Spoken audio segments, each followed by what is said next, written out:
नमस्कार दोस्तों, स्वागत है आपका हमारे YouTube चैनल शिक्षा फॉर करियर में। और आज आपका उत्तराखंड सामान्य अध्ययन का अध्याय 2 है। तो आइए जानते हैं उत्तराखंड का प्राचीन इतिहास। उत्तराखंड पुरातत्व की दिशा को आगे बढ़ाने के लिए हमारे भूवैज्ञानिक यशवंत सिंह कटौच जी, यशोधर मठपाल जी, मदन मोहन जोशी और मदन भट्ट, शिव प्रसाद डबराल और केपी नौटियाल जी आदि को चाहता है। उत्तराखंड से प्राप्त प्रस्तर उपकरण, क्रैपस, छेनी, खनी आदि को इतिहासकारों ने फ्लैग वर्क में रखा गया है। जो हटवाल घोड़ा शैल चित्र अल्मोड़ा जिले से प्राप्त हुए हैं और ठंडुआ शैल चित्र उत्तरकाशी जिले से प्राप्त हुए हैं। जो द्वाराहाट में मुनियों की ढाई पर्वत पर प्राचीन कालीन शैल चित्र के अवशेष प्राप्त हुए हैं। जो उत्तराखंड में पुरातत्व का जनक हेनवुड को कहा जाता है। दोस्तों, यह हेनवुड वाला क्वेश्चन आपके ग्रुप सी में बहुत बार पूछा गया है कि पुरातत्व के जनक किसे कहा जाता है? हेनवुड को कहा जाता है। इन्होंने 1856 ईस्वी को देवीधुरा से महापाषाणकालीन पुरावशेष की खोज की थी। हरिद्वार के भाद्राबाद में ताम्र उपकरणों व मृत भांडों की खोज 1951 ईस्वी में हुई थी। ठीक है, 1953 ईस्वी में यज्ञदत्त शर्मा ने हरिद्वार के भाद्राबाद से महापाषाणकालीन उपकरणों एवं मृत भांडों की खोज की गई थी। रामगंगा घाटी में पाषाणकालीन अवशेष की खोज यशोधर मठपाल द्वारा की गई थी। ये क्वेश्चन भी आपका बहुत बार पूछा गया है कि रामगंगा घाटी में पाषाणकालीन अवशेषों की खोज का श्रेय किसे जाता है? तो यशोधर मठपाल जी को जाता है। रामगंगा घाटी के नौला ग्राम में कप मास्क की खोज यशोधर मठपाल जी द्वारा ही की गई है। ठीक है, जो हमारे महरू उडियार रामगंगा घाटी में है। ठीक है, ये वाला क्वेश्चन भी बन चुका है। महरू उडियार कहाँ है? तो रामगंगा घाटी पे है। चित्रित धूसर मृत भांड के साक्ष्य HNBGU के पुरातत्व विभाग को श्रीनगर के थापली व उत्तरकाशी से प्राप्त हुए हैं। भारत में चित्रित धूसर मृदभांड संस्कृतियों वाले स्थानों में घोड़े के अवशेष प्रमुख रूप से पाए जाते हैं। कुमाऊं विश्वविद्यालय ने रानीखेत के पास धनखल गांव में 1998 ईस्वी को MP जोशी व DS नेगी के संरक्षण में उत्खनन करवाया था। आगे है उत्तराखंड से प्राप्त लौह उपकरणों में सर्वाधिक प्राचीन उपकरण लौह फलक है। 5 ताम्र मानव आकृतियों की खोज नैनीताल में 1999 ईस्वी को हुई और मंगोली शैल चित्र का संबंध नैनीताल से ही था। 1986 में अल्मोड़ा जनपद से भी एक ताम्र उपकरण की खोज हुई। मोरध्वज से उत्खनन का कार्य 1887 में M मरखन द्वारा किया गया। 1919 व 1920 ईस्वी में दयाराम साहनी ने उत्तराखंड के मंदिरों का अध्ययन किया था, जिन्होंने 1921 में हड़प्पा संस्कृति की खोज भी की थी। जो हड़प्पा संस्कृति है उसकी खोज भी 1921 में ही हुई है। 14 नर्तकों की सुंदर चित्रण कसार देवी शैलश्रय आश्रम अल्मोड़ा से प्राप्त होता है। कसार देवी मंदिर कश्यप पहाड़ी पर स्थित है। यह क्वेश्चन बहुत बार पूछा गया है। कसार देवी मंदिर कौन सी पहाड़ी पर है? तो आपका कश्यप पहाड़ी पर है। आगे है महाश्रम संस्कृति। महाश्रम संस्कृति से संबंधित आकृतियां द्वाराहाट के चंद्रेश्वर मंदिर के दक्षिण से प्राप्त हुई है। यहाँ से लगभग 200 कपमास 12 समांतर पंक्तियों में खुदे मिले हैं।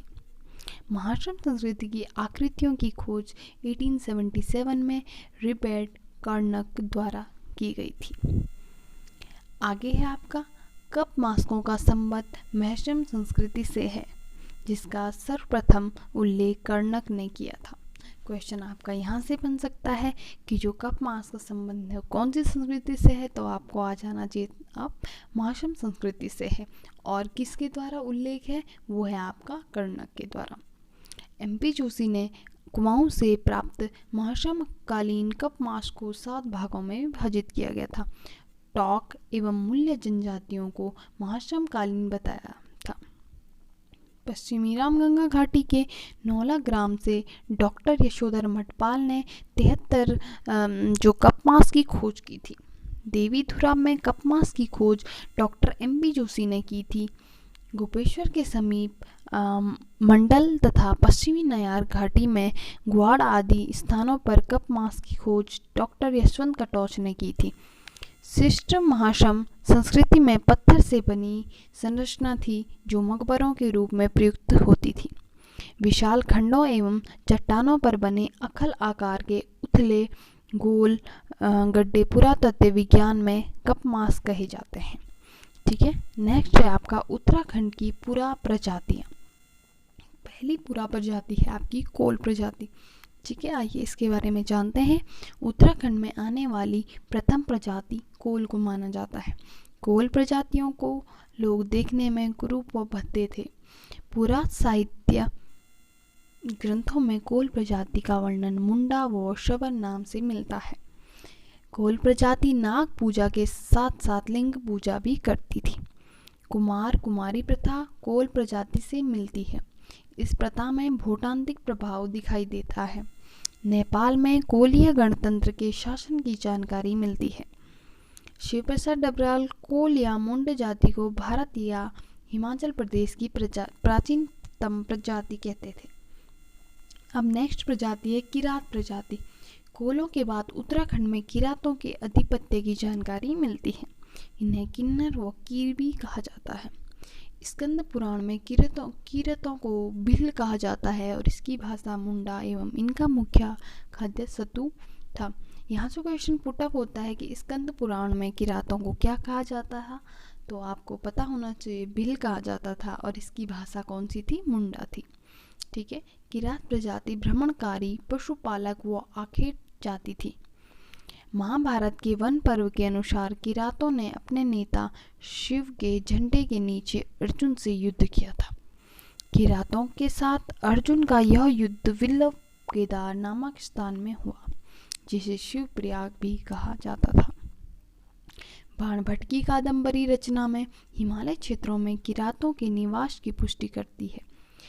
कालिदास के रघुवंश महाकाव्य में किरातों का वर्णन मिलता है। वर्तमान में अस्कोट व डीडी हाट नामक स्थान में किरातों के वंशज रहते हैं। जॉर्ज ग्रियर्सन किरातों को हिमालय क्षेत्र की प्राचीनतम जाति मानते हैं। आगे कौन सी प्रजाति थी, खस प्रजाति थी। किरातों के बाद उत्तराखंड में खस प्रजाति का उल्लेख मिलता है और खसों को 1885 में क्षुद्र वर्ग में सम्मिलित किया गया था। महाभारत के सभा पर्व के अनुसार खस लोग महाभारत के युद्ध में कौरवों की ओर से लड़े थे। राजशेखर की काव्य मीमांसा के अनुसार उस समय मध्य हिमालय के कार्तिकेयपुर नगर में खस आधिपत्य का राज था। घर जमाई प्रथा तथा पशु बलि प्रथा खसों में प्रचलित थी। खसों की विधवा किसी भी पुरुष को अपने घर में रख सकती थी, जिसे टिकाऊ प्रथा कहा जाता था। नेक्स्ट है झटेला प्रथा, खसों में व्याप्त थी। दोस्तों, जो ये प्रथा है ये बहुत ही इम्पोर्टेंट है। कहीं से भी कोई भी प्रथा पूछ सकता है और कौन सी जाति कौन सी प्रजाति की है। टिकाऊ प्रथा कौन सी प्रजाति की है, खसों की है। और ये कौन सी किस चीज़ को वो करती है, तो आपको याद होना चाहिए कि पुरुषों को अपने घर में रख सकती थी, इसे टिकाऊ प्रथा कहते हैं। ठीक है, नेक्स्ट है आपका झटेला प्रथा। ये भी खसों से व्याप्त थी। यदि किसी स्त्री किसी पुरुष व्यक्ति से शादी करती है तो उसके पहले पति से उत्पन्न पुत्र को झटेला कहा जाता था। खस लोग अपने ज्येष्ठ पुत्री को मंदिर में दान कर देते थे, जिसे देवदासी प्रथा कहते थे। गढ़वाल व कुमाऊं में बौद्ध धर्म का सर्वाधिक प्रचार खसों के समय में ही हुआ था। नेक्स्ट है भूटांतिक या शौका प्रजातियां। काली नदी घाटी में रहने वाले भूटिया प्रजाति को शौका कहते हैं, जो एक व्यापारिक प्रजाति थी। 1962 में भूटिया लोग तिब्बत से व्यापार करते थे। ठीक है, और 1914 ईस्वी में तिब्बत व अंग्रेजों के बीच समझौते के आधार पर भूटिया जाति को तिब्बत से व्यापार करने की छूट प्राप्त हुई। भूटांतिकों की अनेक उपजातियां थी, जो निम्न है: गरब्याल, गुंजियाल, मार्थियाल, टोडिलिया या पांगती, कुटिला व दतला आदि। दोस्तों, जो ये BS नेगी सर की बुक है, ये बहुत ही इम्पोर्टेंट नोट्स बुक है, क्योंकि इन्होंने एक जो बहुत सारी जो बुकों का मिश्रण एक ही नोट्स बुक में डाला हुआ है, जो कि आपको एक एक लाइन आपके लिए बहुत इम्पोर्टेंट होने वाली है। UKSSC, UKPSC जो भी परीक्षा कराएगा, क्वेश्चन आप एक बार नोट कर लेना कि क्वेश्चन यहीं से बने हैं। आपका UKPSC ने जो पुलिस का पेपर कराया था, उनके भी सारे क्वेश्चन आपको आंसर यहीं मिलेंगे, और मैं आपको बताऊंगी कि कहाँ से कौन सा क्वेश्चन पुट अप हुआ था। आप पढ़ते रहिए आगे और मैं आपको बताती रहूँगी, ठीक है। नेक्स्ट है आपका, भोटांतिकों की उपजाति राठ या संगोत्र में विभक्त थी एवं राठ को भूटिया लोग बिरादरी का सूचक मानते थे। इसमें आने वाली परिवारों के बीच वैवाहिक संबंध स्थापित नहीं हुए थे। दूसरा है रणबड़ प्रथा का प्रचलन। यह दारमा व ब्यास घाटी में रहने वाले भोटांतिकों में है। भूटिया लोग दुर्मा देवता की पूजा वर्षा देवता के रूप में करते थे, जबकि घपला देवता की पूजा संपत्ति व्यापार के रूप में करते थे। भोटांतिकों के समूह को स्थानीय भाषा में कुंज कहा जाता है। नेक्स्ट है उत्तराखंड इतिहास के कालखंड। आप सभी को पता होगा 3 कालखंडों में विभक्त है, प्रागैतिहासिक काल, अतिऐतिहासिक काल और ऐतिहासिक काल। चलिए हम बात करते हैं प्रागैतिहासिक काल की, जो है अल्मोड़ा के काला माटी व मल्ला पैनौली नामक स्थान पर प्रागैतिहासिक काल के शैल चित्र मिले हैं।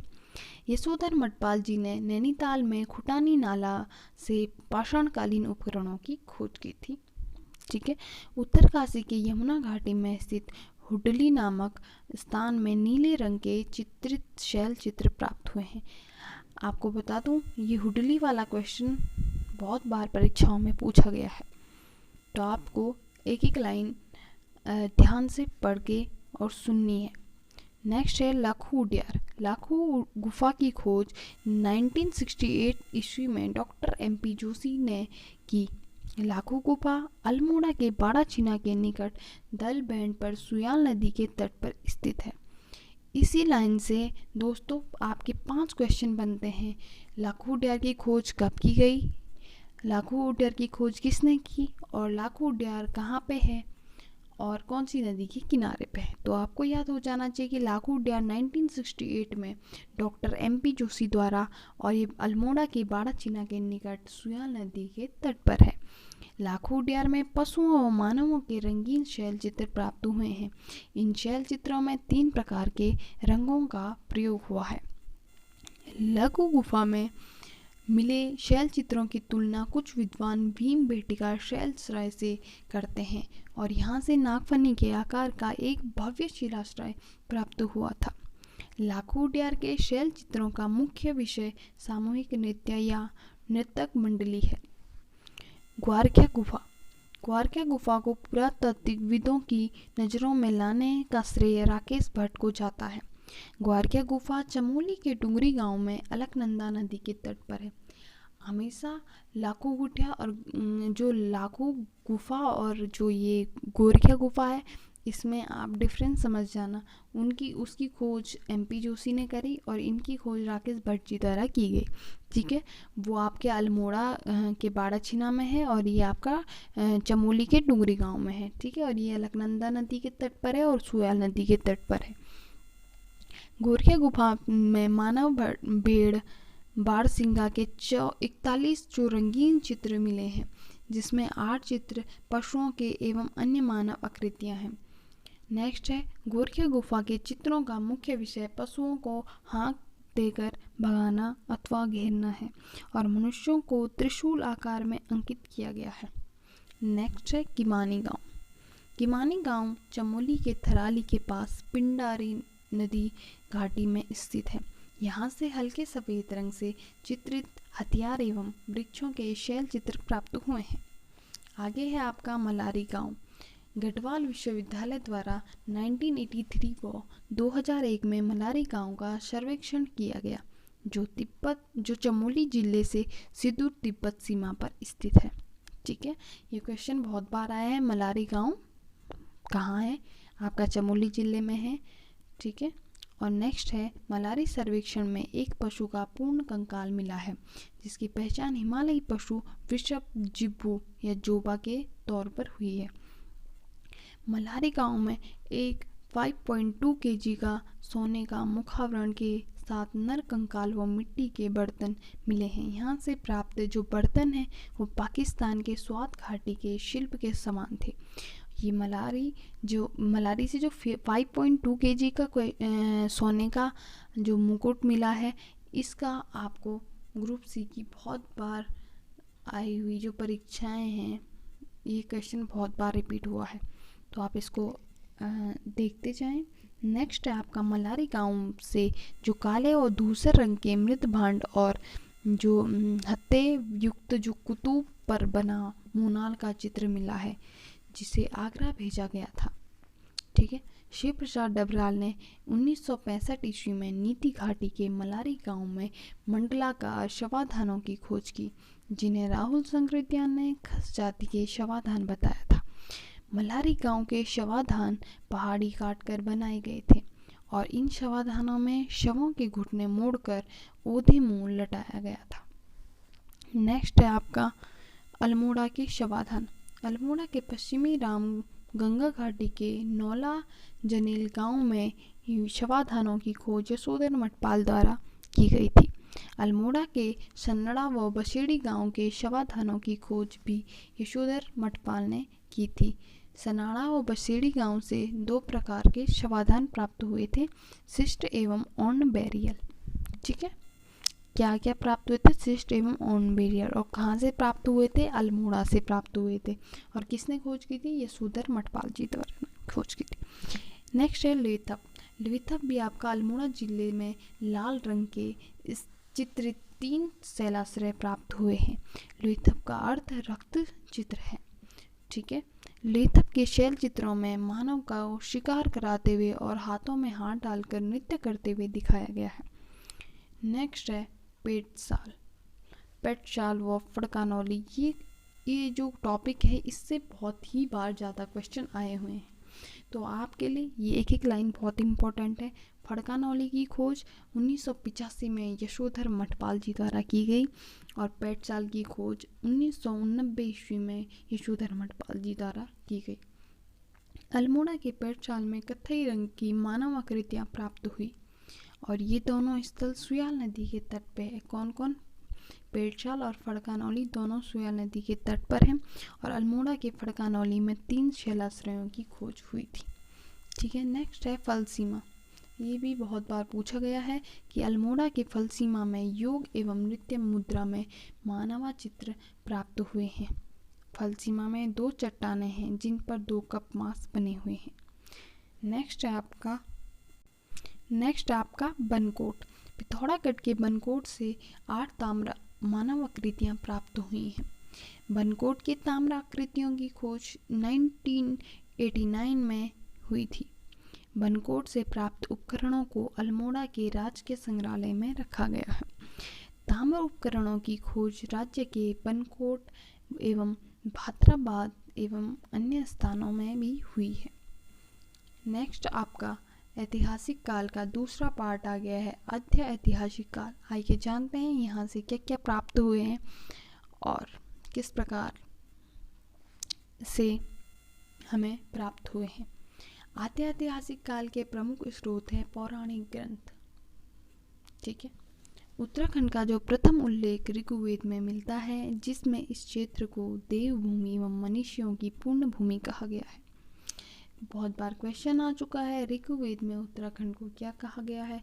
तो आपका देवभूमि एवं मनुष्यों की पुण्य भूमि कहा गया है। ऐत्रेय ब्राह्मण ग्रंथ में उत्तराखंड के लिए उत्तर कुरु का प्रयोग हुआ है, जबकि दक्षिण कुरु का प्रयोग मेरठ और हस्तिनापुर के लिए हुआ है। नेक्स्ट है कौस्तकी ब्राह्मण ग्रंथ में वाग देवी का निवास स्थान बद्रिकाश्रम बताया गया है। स्कंद पुराण में 5 हिमालय खंडों का वर्णन मिलता है।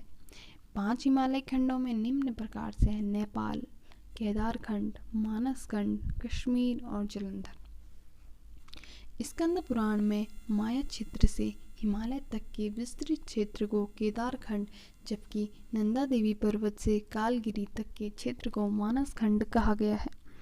केदारखंड, गढ़वाल क्षेत्र व मानसखंड कुमाऊं क्षेत्र को कहा गया है। माया क्षेत्र व गंगा द्वार हरिद्वार को कहा गया है। पुराणों में केदारखंड व मानसखंड के संयुक्त क्षेत्र को ब्रह्मपुर व खसदेश व इलावर्त व उत्तर का खंड कहा गया है।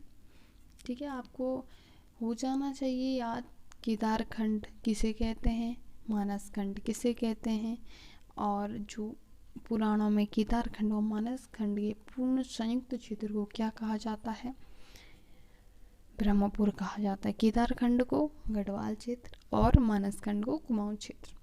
बौद्ध साहित्य की पाली भाषा में उत्तराखंड के लिए हिमवंत शब्द का प्रयोग है। अब क्वेश्चन यहाँ से बन सकता है कि हिमवंत शब्द का प्रयोग किस में दिया गया है, बौद्ध साहित्य, पुराणों में और केदारखंड या मानसखंड। तो आपको याद हो जाना चाहिए अभी कि बौद्ध साहित्य में हिमवंत शब्द का प्रयोग हुआ है। नेक्स्ट है, ऋग्वेद में आर्य लोग 5 जातियों में विभक्त थे, पुरु, त्रिशु, अनु, यदु एवं त्रिवसु। ठीक है, इसमें से वैदिक काल में उत्तराखंड में त्रिवसु जन का शासन था। रघुवंश महाकाव्य में गढ़वाल हिमालय के लिए गौरी गुरु शब्द का प्रयोग हुआ है। रामायण कालीन लक्ष्मण के पुत्र अंगद एवं चंद्रकेतु का राज्य हिमालय क्षेत्र में स्थित था। यहीं से हनुमान जी ने द्रोणगिरी पर्वत से संजीवनी बूटी लंका ले जाकर लक्ष्मण जी को जीवन दान दिया था। उत्तराखंड का गढ़वाल क्षेत्र। गढ़वाल क्षेत्र के प्राचीन नाम बद्रिकाश्रम क्षेत्र व तपोभूमि व केदारखंड है। ठीक है, अब हम गढ़वाल क्षेत्र के बारे में जान रहे हैं और आप ध्यान से सुनेंगे। केदारखंड में गढ़वाल की सीमा की लंबाई 50 योजन व चौड़ाई 30 योजन बताई गई है। ठीक है, केदारखंड व मानसखंड की सीमा का विभाजन बधान क्षेत्र या नंदा देवी पर्वत करता है। केदारखंड गंगा द्वार से हिमालय व तमसा या टोंस नदी से बौद्धाचल में नंदा देवी तक फैला हुआ है। राजा अजयपाल ने 52 गढ़ों को जीता था, तब से इस क्षेत्र को गढ़वाल कहा गया है। हरिदत्त भट्ट शैलेश ने गढ़वाल शब्द की उत्पत्ति का संबंध इस क्षेत्र से बहने वाली छोटी छोटी गाड़ों में किया गया। गाड़ में गढ़वाल शब्द को जोड़ा गया है। ठीक, ऋग्वेद के अनुसार इस क्षेत्र को असुर राजा सांबर के 100 गढ़ों को इंद्र व जो सुदास ने नष्ट किया था। ठीक है, ऋग्वेद के अनुसार इस क्षेत्र को प्राणागामी से व प्रलय के बाद सप्तऋषियों ने अपने प्राणों की रक्षा की थी। गढ़वाल क्षेत्र में कुबेर की राजधानी अलकापुरी थी और अलकापुरी में मनुष्यों के आदि पूर्वज मनु का निवास था। ठीक है, गढ़वाल क्षेत्र के बद्रीनाथ के पास गणेश, नारद, मुचकुंद, व्यास व स्कंद गुफाओं में वैदिक ग्रंथों की रचना की गई। यहाँ से बहुत बार क्वेश्चन पुट अप हो गया। पहला कि जो कुबेर की राजधानी कहाँ है, अलकापुरी। ठीक है, और जो ये वाला क्वेश्चन है गणेश, नारद, मुचकुंद, व्यास और स्कंद गुफा, ये चारों पांचों है ना, ये एक साथ ही आते हैं और आपको बद्रीनाथ के पास, ठीक है, ये सारी गुफाएं, ठीक है, जहाँ क्या हुई थी, वेदों की रचनाएं हुई थी। नेक्स्ट है, टिहरी के हिमयाण पट्टी स्थित बिसौन पर्वत पर वशिष्ठ गुफा, वशिष्ठ कुंड व वशिष्ठ आश्रम है। ठीक है, देवप्रयाग में भगवान राम का एक मंदिर है जहाँ भगवान राम ने शिव भगवान की तपस्या की थी। ठीक है, टिहरी गढ़वाल के तपोवन में लक्ष्मण जी ने तपस्या की थी और रामायणकालीन बाणासुर का राज्य गढ़वाल क्षेत्र में था, जिसकी राजधानी ज्योतिषपुर या ज्योतिर्मठ थी। आपका महाभारत के वन पर्व में केदारनाथ को भृंगतृंग कहा गया है। महाभारत के वन पर्व के अनुसार इस समय गढ़वाल क्षेत्र में पुलिंद व किरात जातियों का आधिपत्य था। पुलिंद राजा सुबाहु की राजधानी श्रीनगर थी, जो महाभारत के युद्ध में पांडवों की तरफ से लड़ा गया था। ठीक है, राजा विराट, जिसकी राजधानी जौनसार के विराटगढ़ी में थी, इनकी पुत्री उत्तरा से अभिमन्यु का विवाह हुआ था। ये कौन अभिमन्यु है आपको ज्ञात हो? जो पांडव वाले अभिमन्यु थे उनका था। ठीक है, महाभारत में देवप्रयाग को समस्त तीर्थों का शिरोमणि व समग्र पापों का विनाशक कहा गया है। ठीक है, तीर्थों का शिरोमणि देवप्रयाग, समग्र पापों का विनाशक देवप्रयाग। श्रीनगर को महाभारत में शुभापूर्व श्री क्षेत्र कहा गया है। आदि पर्व के अनुसार अर्जुन का विवाह नाग राजा कौरव की कन्या उल्पी से गंगा द्वार में हुआ था। महाभारत काल में गंगा द्वार में नाग राजा कौरव्य का तथा श्रीनगर में शुभा व मंदाकिनी के उत्तर में असुर बाणासुर का शासन था।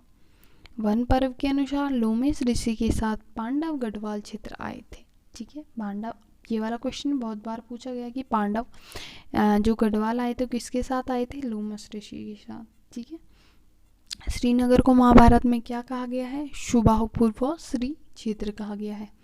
ठीक है, और यहाँ पे आपका जो अर्जुन का विवाह नाग राजा कौरव की कन्या उल्पी से गंगा द्वार में हुआ है, ये कौन से उसमें था? ये आदि पर्व में था। ठीक है, और नेक्स्ट है आपका जो प्राचीन काल में गढ़वाल क्षेत्र को क्या कहते हैं? बद्रिकाश्रम व कर्णाश्रम दो प्रसिद्ध विद्यापीठ थे। ठीक है, ऋग्वेद में उत्तराखंड क्षेत्र का नाम उशीनगर भी मिलता है और बौद्ध साहित्य में महात्मा बुद्ध को आपका उष्ध्वज जाने का उल्लेख मिलता है, जिसकी पहचान कनखल से की थी। प्राचीन विद्यापीठ कर्णाश्रम। ठीक है, अब हम कर्णाश्रम के बारे में पढ़ते हैं। कर्णाश्रम कहाँ है? पौड़ी जनपद में स्थित है, जो दुष्यंत व शकुंतला की प्रेम प्रसंग के कारण प्रसिद्ध था। शकुंतला गुरु विश्वामित्र व अप्सरा जो मेनका की पुत्री थी और राजा दुष्यंत हस्तिनापुर के शासक थे। कर्णाश्रम में चक्रवर्ती सम्राट राजा भरत का जन्म हुआ था। कर्णाश्रम में जो महाकवि कालिदास ने अपनी अभिज्ञान शकुंतला लिखी थी। ठीक है, एवं मालनी नदी के तट पर है। कर्णाश्रम कहाँ है? मालनी नदी के तट पर है और कालिदास ने क्या की थी?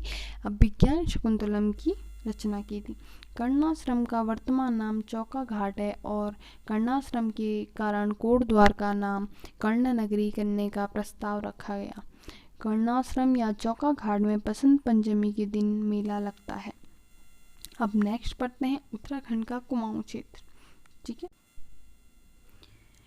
कुमाऊं क्षेत्र का प्राचीन नाम मानसखंड व कुर्मांचल था। पौराणिक ग्रंथों में व कथाओं के अनुसार चंपावत के क्रांतेश्वर पर्वत पर भगवान विष्णु का कुर्मा या कच्छपतार हुआ था और क्रांतेश्वर पर्वत के नाम पर मानसखंड के इस क्षेत्र को कुर्मांचल कहा गया।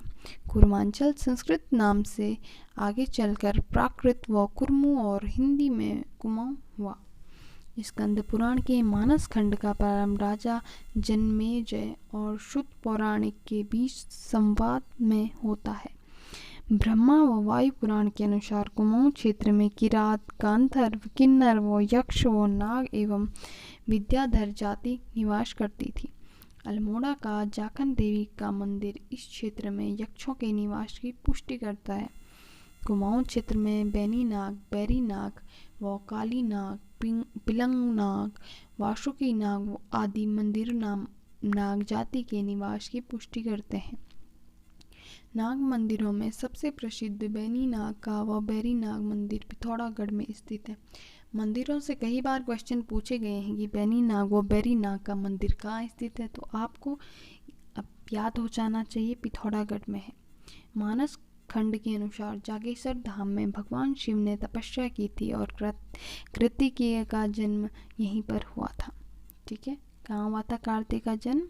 आपके मानस खंड के अनुसार जागेश्वर धाम में हुआ था। ठीक है, और महाभारत के वन पर्व के अनुसार ऋषि ध्युमा सम्राट युधिष्ठिर को भारत के तीर्थ स्थलों के बारे में बताते हैं। ठीक है, पुरुषोत्तम सिंह ने बोध गया अभिलेख में कुमाऊं के लिए कामादेश कहा गया है।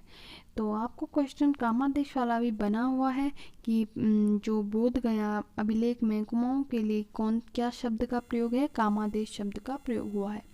अब उत्तराखंड के जो प्रमुख लेख हैं जहाँ से हमें क्या पता चलता है, अपने उत्तराखंड के बारे में पता चलता है। वो है कालसी का लाखा मंडल, सिरौली व माणा में शिलालेख मिले हैं। ठीक है। जौनसार भाबर स्थित लाखा मंडल में राजकुमारी ईश्वरा का लेख मिला है।